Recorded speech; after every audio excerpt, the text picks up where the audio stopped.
To model different scenarios of a structural system, individual members of a model can be temporarily deactivated. In this example, the staircase and central support are removed for a machine replacement on the lower level platform of a steel structure.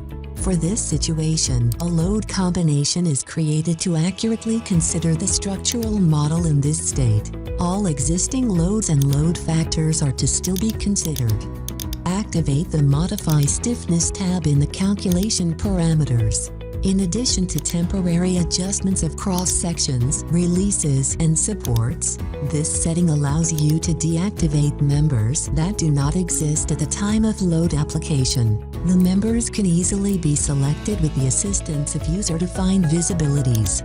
All model adjustments made in the Modify Stiffness option will be applied to the designated load cases and combinations only rather than globally applied.